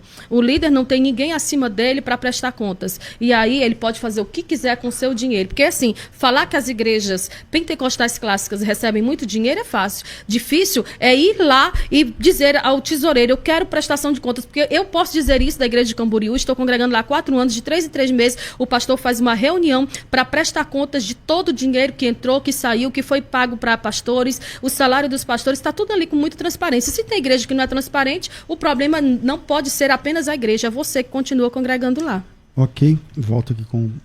Isso é verdade, essa questão da transparência é verdade. Eu digo sempre, cada um tem a igreja que merece, cada um tem o pastor que merece. Se você está numa igreja onde não é sério o tratar com as finanças da igreja, com a conduta dos líderes que estão ali, com a conduta ética dos seus ministros, aí é um problema muito grande, talvez na sua vida. Eu sempre digo que às vezes falsos profetas, falsos apóstolos, falsos pastores sejam talvez juízos de Deus para a vida de falsos crentes. Se você é um verdadeiro crente, está num contexto onde é um falso profeta, é um falso líder, é um falso pastor que está ali te liderando, então talvez o problema não esteja só na vida desse líder, esteja na sua vida também.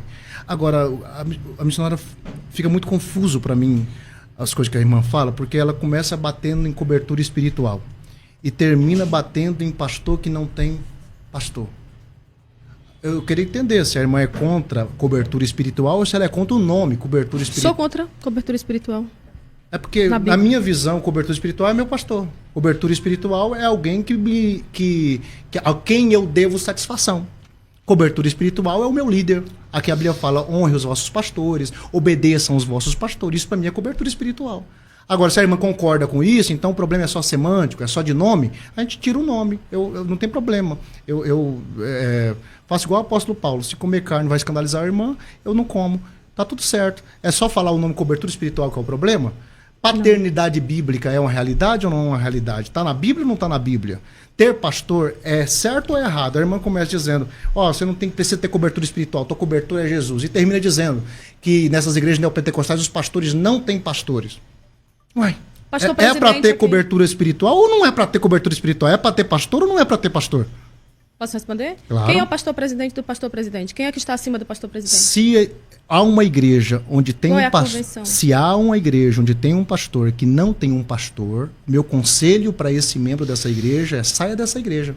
Se o seu pastor não tem um pastor, se o seu pastor não tem cobertura espiritual, que eu defendo, então sai de lá. Se ele não deve satisfação a ninguém, se a igreja é empresa, se a igreja é dele, ele faz o que ele quiser lá dentro, não tem ninguém que o confronte, que o discipline, que o corrija, se ele não tem ninguém para ele confessar pecado, se ele não tem ninguém para ele dizimar na mão desse outro alguém, porque ninguém coloca dízimo no seu próprio gasofilácio, se ele não tem ninguém que ele se submete, está errado. Claro que está errado. Então são muitos pontos aqui e eu queria ter memória boa para lembrar de todos os pontos. Vai anotando, olha, você eu não dou conta. Ah, tá. Eu não dou conta. Eu não dou conta. E mesmo que eu desse conta, não teríamos tempo. É impossível, irmão. Não, colocar a culpa no tempo. Impossível nós termos tempo, mas tá tudo bem. Então, já que nós temos tempo, anote. Então nós vamos lá. Cada ponto que a senhora trouxe, a senhora falou sobre não tem passagem na Bíblia que fala sobre recompensa ao se ofertar. Como não, gente? Como não? Lucas capítulo 6. Dê e vos será dado. Boa medida, recalcada, sacudida, transbordante. Estou estuprando o texto? Essa não é a exegese? Qual que é a exegese correta? 2 Coríntios capítulo 9. Dá voluntariamente. E recebereis. Boa medida, sacudida, recalcada. Quem falou foi Jesus. Agora a pessoa que é convidada. 2 Coríntios capítulo 9. O que semeia pouco, pouco também vai colher. O que semeia abundância, em abundância vai colher. O Senhor vai multiplicar a sementeira de vocês, a fim de que vocês enriqueçam em tudo. A fim de que, tendo sempre, vocês possam superabundar em toda a beneficência. Como não? Como que não tem lei de recompensa na Bíblia? O apóstolo Paulo, um capítulo antes, no capítulo 8, ele fala assim, nós sabemos a graça de Cristo Jesus, que sendo rico se fez pobre, para que nós pudéssemos em tudo enriquecer. Mas enriquecer para quê? Para avareza? Enriquecer para quê? Para ostentação? Não, enriquecer para toda a beneficência, enriquecer para cumprir um propósito. Dentro da igreja só tem dois tipos de ministério, aquele que é enviado e aquele que envia. A Bíblia fala, como ouvirão se não há quem pregue? Mas como pregar se ninguém vai? Mas como isso se não tem quem envie? Quem envia, minha irmã, tem que colocar a mão no bolso. Deus levanta pessoas com o ministério de enviar, de financiar quem está indo, quem está fazendo. Ok. Certo.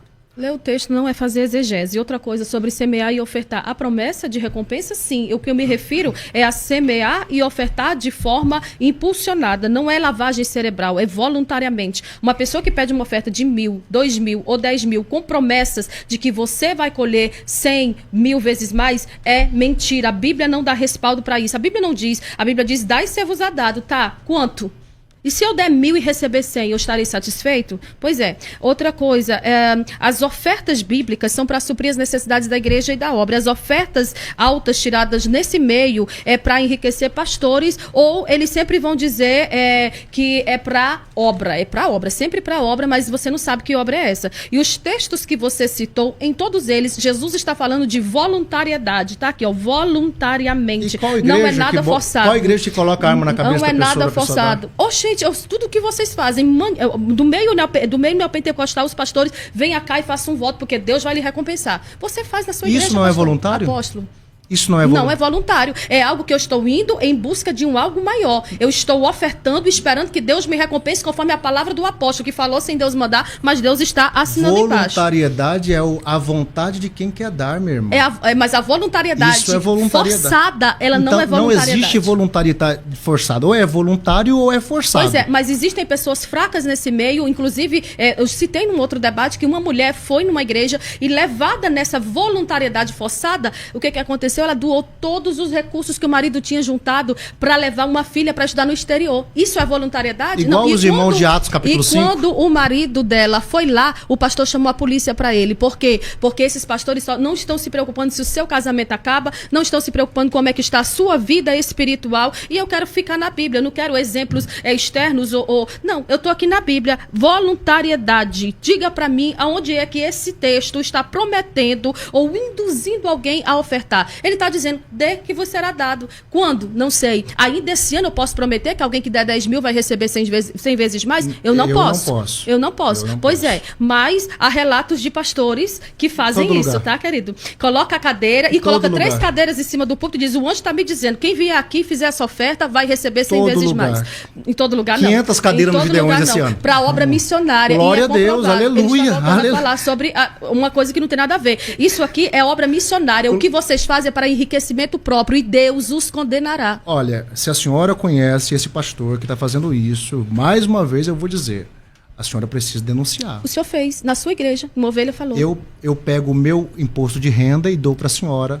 Não preciso disso. Então pronto, a senhora vem aqui, acusa literalmente a minha pessoa de estar me locupletando do dinheiro da igreja que eu sou pastor. Não estou acusando, uma igreja missionária, uma igreja que sequer consegue pagar as próprias contas atualmente. Eu viajo, eu pego ofertas de fora e coloco na minha igreja todos os meses para que nós consigamos. Nossa realidade no Piauí é completamente diferente. Eu conheço, já estive lá. Amém. Então a senhora sabe que eu estou falando a verdade. Sim. Então, lá na nossa igreja, tudo é transparente. Qualquer membro que oferta tem direito, tem acesso a saber quanto entrou, quanto saiu. Agora, eu não estou entendendo. Quem promete recompensa é o pastor ou é a Bíblia? É a Bíblia, mas a Bíblia não compromete que a recompensa vai vir 100 vezes mais ainda no mesmo ano. Se algum pastor disse isso, ele disse em seu nome ou disse em nome do Senhor? Se ele disse em nome do Senhor, se um pastor disse isso em nome do Senhor, tem que se cumprir. Se não se cumprir, ele seja punido como falso profeta, porque ele falou que o Senhor disse para ele que quem plantasse ia colher 100 vezes mais esse ano, e se não colheu, então esse camarada, ele é um enganador, ele é um lobo. Ele tem que ser denunciado por charlatanismo, inclusive. Eu sou muito mais radical que a senhora nesse assunto. Tá certo. Vamos denunciar. Passa a lista para mim do nome desses pastores, tudo que está fazendo, isso que a senhora está falando. E vamos denunciar. Isso, cada um vai se ver como com Deus. Que não tem nada a ver se está trazendo para o debate? Eu estou expondo o que acontece, não estou citando nomes. Mas isso acontece porque uma ovelha sua falou que o senhor faz isso, o senhor fez isso no dia da inauguração da sua igreja. E é uma ovelha sua, vizinha da sua igreja. Fez Só o que quê? Assim, oferta? Eu faço todo culto, né? Sim, no dia da inauguração. Colocou as cadeiras em cima e disse, tem 3 cadeiras aqui que o anjo está me dizendo, quem vier ofertar 10 mil reais, Deus vai recompensar. Anjo está me dizendo nada não. Na nossa igreja nós fazemos um propósito. Agora mesmo vamos comprar as cadeiras da igreja. 200 cadeiras, vai custar mais de 60 mil reais e Deus vai levantar pessoas para nos ajudar a comprar as cadeiras. Mas o senhor disse... Como é que a gente faz para comprar as cadeiras? Certo. Aí o senhor falou assim, o profeta falou de si mesmo ou de Deus? Porque se ele tiver falado de si mesmo, não vai acontecer. Mas você disse que nós podemos profetizar sem Deus mandar, porque o profeta de verdade, ele fala sem que Deus mande. Depende do nível e Deus de intimidade e autoridade profética que tiver. Então há controvérsias, então, né? Tá sim. Nem todo mundo é Elias. Vamos lá. Vamos saber o que pensa também o ouvinte. Solta mais um áudio aí, por favor, porque começou bom esse bloco, mas está ficando ruim de novo. Vai. Paz do Senhor, pastor César, pastor Isamesa, missionária, que Deus abençoe nessa manhã. O debate está muito interessante. Eu sou Edson Silva, congrego na ADSM, do qual o nosso pastor presidente é o pastor Deiró. E eu tenho, minha visão sobre ambas as teorias, tanto do neo e do pentecostalismo clássico. Ao meu sentir, como diz nosso pastor, eu penso que há pontos que tem que ser estudado, tanto do neopentecostalismo quanto do pentecostalismo clássico. Tem coisas refutáveis entre as duas partes.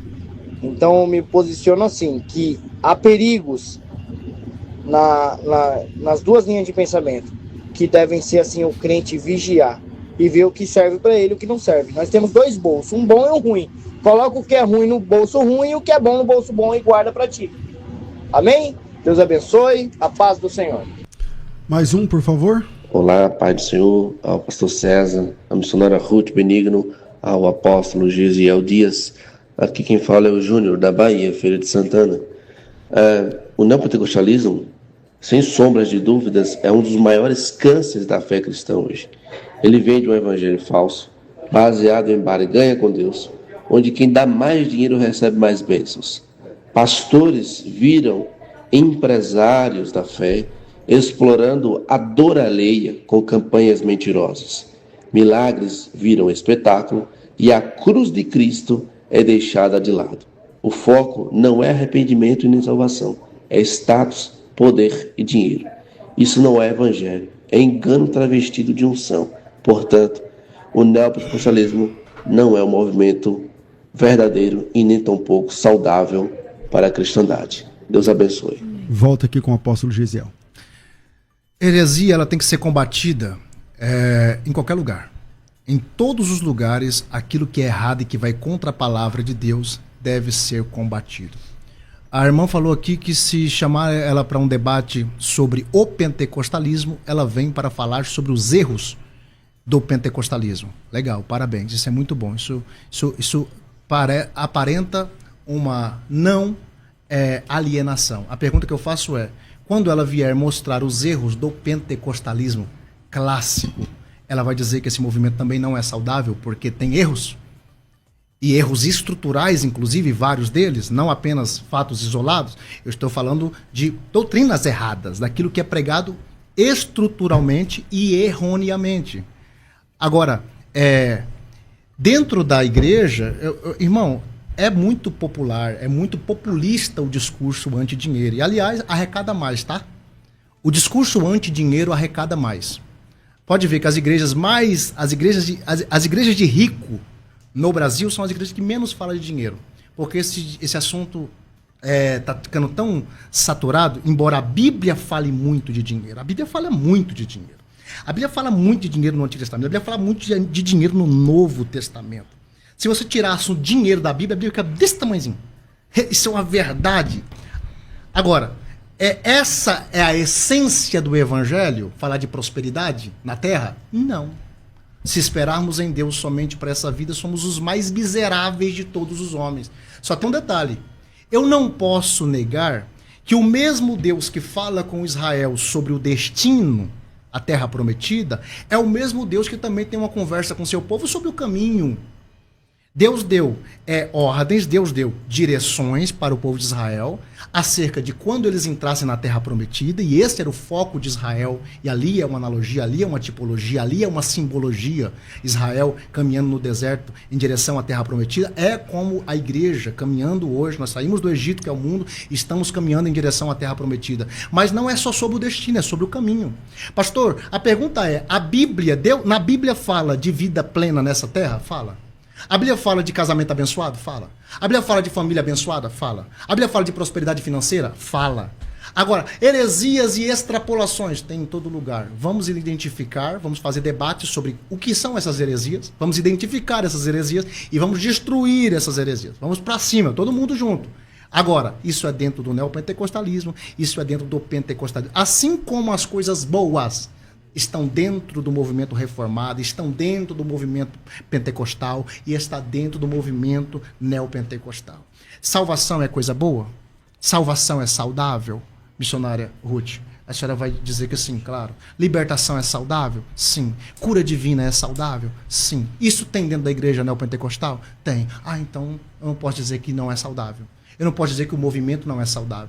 Tem pessoas, inclusive hoje, dentro das igrejas pentecostais clássicas, que nasceram na fé dentro dessas igrejas neopentecostais? Tem. Então, glória a Deus.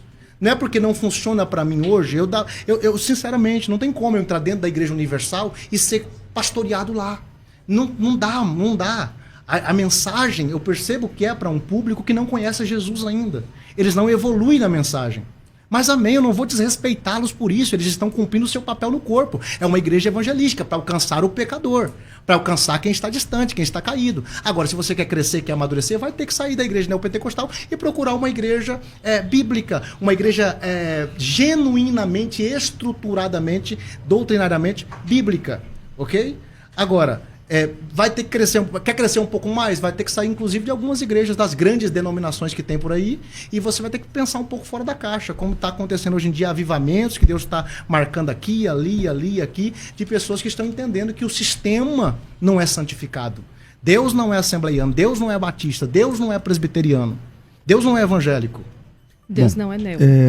Deus não é neopentecostal. Eu quero lembrar a você que está ouvindo esse debate que a FTB está disponibilizando para você a possibilidade da sua formação em hebraico bíblico. Quantas pessoas aí na sua comunidade, na sua igreja, você conhece que conseguem, que tem a capacidade, a capacitação de ler a Bíblia no texto original, conforme está escrito lá no Antigo Testamento? Mais de 70% da Bíblia foi escrita em hebraico, e a FTB tem um curso de hebraico com milhares de alunos, milhares de depoimentos, você já deve ter visto muitos deles aqui.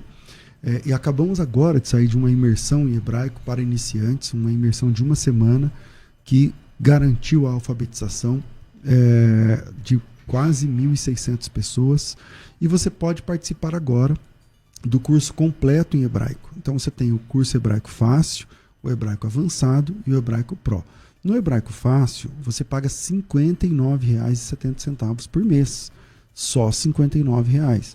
No curso, os dois juntos, né, o fácil mais o avançado, R$ 159,00.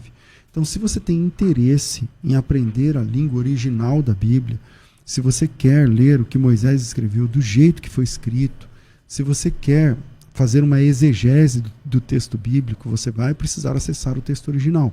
Então, vem com a gente que a gente te ajuda.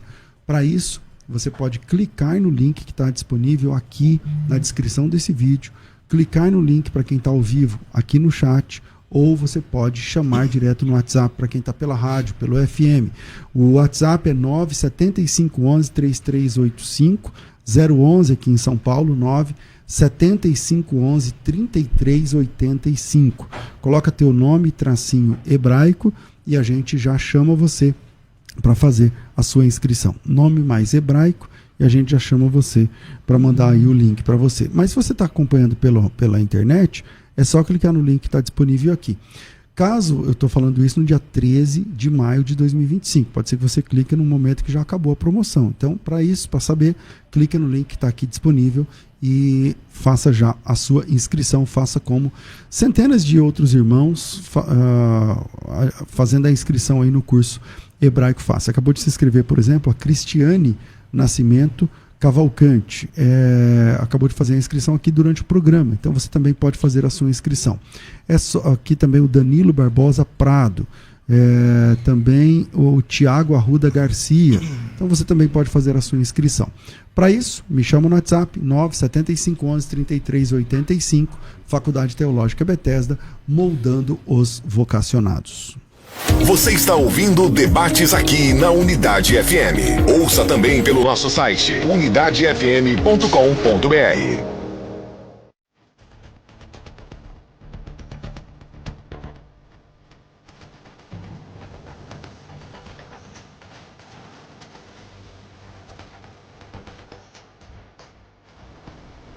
Estamos de volta com o último bloco do nosso debate especial de 2 horas. 2 horas, haja fôlego para aguentar, hein, gente? Até das 10 da manhã até meio-dia É assim quando é um debate especial. E eu quero voltar aqui nesse último bloco, é um bloco mais rápido, né? Mais rápido. Eu queria fazer aqui um bate-papo. Se for respeitoso, a gente segue. Se não, se eu perceber que não, a gente para aqui. Volto com a missionária. Missionária, eu queria que você fizesse uma ou duas perguntas para quem defende o neopentecostalismo. Direto assim ao ponto. Certo. Eu posso só fazer uma pontuação sobre o pentecostalismo clássico, que assim, os erros deles são erros pontuais. No meio pentecostal são abundantes as heresias e os escândalos. Com base no texto, apóstolo, de 2 Pedro, capítulo 2, versículo 1, que eu vejo que nesse texto, que vai até o versículo 3, aqui tem um retrato do neopentecostalismo na Bíblia. Eu gostaria que você pontuasse, então, porque depois eu posso fazer a minha pontuação sobre esse texto, que diz que entre o povo houve falsos profetas. 2 Pedro? Capítulo 2, do versículo 1 ao 3, já que o senhor fala tanto sobre fazer a exegese, eu queria que o senhor fizesse a exegese nesse texto e usasse esse texto para defender que, com base nele, o movimento neopentecostal ele é saudável. Aqui, Pedro está falando que houve entre o povo falsos profetas, que também foram introduzidos falsos doutores, que encobrem heresias, que o que mais acontece nesse meio são heresias, ungiam objeto, transferência de unção, maldição hereditária, práticas judaizantes, dentre tantas outras. Do versículo 1 ao versículo 3. Esse texto aqui, com base nesse texto, que é um retrato do neopentecostalismo na Bíblia, eu gostaria que o senhor usasse esse mesmo texto para dizer, ou para defender que o seu movimento é saudável, que essas coisas aqui que ele está falando não acontecem nesse meio. 2 de Pedro, capítulo 2, versículo 1 até 3. Dizer que isso aqui não acontece no neopentecostalismo? Ou fazer uma defesa do seu movimento? Jamais. Meu movimento, não. Pastor, eu, em primeiro lugar, eu queria... Porque às vezes o senhor, como mediador, coloca assim, ó, vocês e tal, e fica parecendo que eu contribuí com uma baixaria aqui que eu não contribuí em momento algum. Eu só simplesmente respondi quando me foi inquirido, me defendi quando fui atacado. E o senhor é vítima? Prefiro ser vítima nesse caso do que ser aquele que ataca. Quem tem argumento não precisa atacar o outro pessoalmente. O texto diz assim: e também houve entre o povo falsos profetas, como entre vós haverá também falsos doutores, que introduzirão encobertamente heresias de perdição e negarão o Senhor que os resgatou, trazendo sobre si mesmo repentina perdição, e muitos seguirão as suas dissoluções, pelos quais será blasfemado o caminho da verdade. Por avareza farão de vós negócio, com palavras fingidas, sobre as quais de largo tempo não será tardia a sentença, a sua perdição não dormita. Glória a Deus, não será tardia a sentença e a sua perdição não dormita. Isso mostra que Jesus é o dono da igreja, a igreja tem dono, Jesus cuida da igreja. Falsos pastores, falsos mestres, como o texto denuncia, falsos profetas, como o texto denuncia, serão envergonhados no dia do tribunal de Cristo. Jesus vai separar o trigo do joio, e ele vai mostrar quem é, ele vai mostrar quem não é. Existe a igreja, a organização, e existe a igreja, o organismo. E a igreja, o organismo é uma igreja só. Jesus não tem 10 igrejas, Jesus não tem 20 igrejas, Jesus não tem 100 igrejas, ele tem uma única igreja. Dentro da Universal, Deus tem os dele. Dentro da Batista, Deus tem os dele. Dentro da Presbiteriana, Deus tem os dele. Dentro da Assembleia, ele tem os dele. Dentro da Católica, Deus tem os dele. Deus não se encaixa em caixa de sapato de religião de ninguém. E falso mestre, falso profeta, falsos ensinos, tem em tudo quanto é lugar. Precisam ser combatidos, precisam ser denunciados, e eu não nego isso de forma alguma. Jamais eu vou me colocar contra o texto bíblico. Agora, sua vez de fazer uma pergunta. Se tudo que nós falamos aqui é saudável, ninguém vai negar que restauração de famílias é saudável, cura de casamentos é saudável, libertação de maldições é saudável, cura divina é saudável, salvação de alma é saudável, e tudo isso nós vemos massivamente dentro dessas igrejas chamadas de neopentecostais. Como que eu vou dizer que o movimento não é saudável? Aliás, tudo que é saudável pode ser prejudicial. Aliás, tudo que é saudável não é saudável para todo mundo.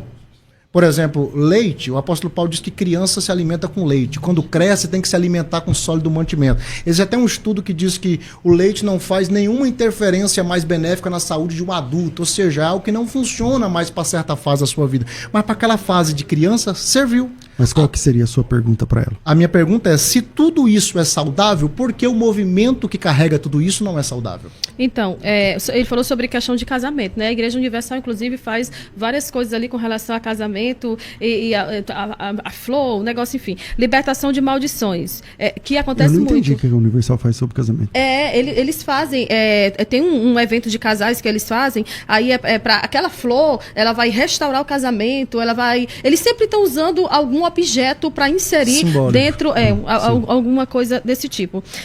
Uma questão ali que você falou sobre a libertação de maldições. Quem está em Cristo, quem vem para Cristo, quem verdadeiramente está em Cristo, não precisa passar por quebra de maldição, porque em Cristo todas as maldições foram quebradas. O senhor nega que Jesus era Deus quando estava na terra também, né? Então, assim, como base na pergunta que eu lhe fiz e a resposta que o senhor deu, o senhor disse jamais. Eu disse, use o texto para defender. O senhor disse que não, que jamais usaria esse texto para dizer que acontecem a pergunta dele coisas. Foi assim, se as coisas que são saudáveis, que acontecem no neopentecostalismo, por isso o neopentecostalismo não deveria ser classificado como saudável? Essa foi a pergunta. Certo, eu estou respondendo. Eu só estou respondendo aqui a questão que o próprio pastor pontuou que há muita coisa que não é saudável. Mas o problema é que acontecem muitos escândalos, muitas divisões, muitas questões que acontecem dentro do meio neopentecostal. Isso aqui, essa questão de restauração de casamento pode ser saudável, mas a questão do drogado vir a um púlpito de uma igreja, cheirar uma droga, depois dizer que em segundos depois ele não quer mais essa droga, não tem mais contato com ela porque ele foi liberto, isso aí não existe.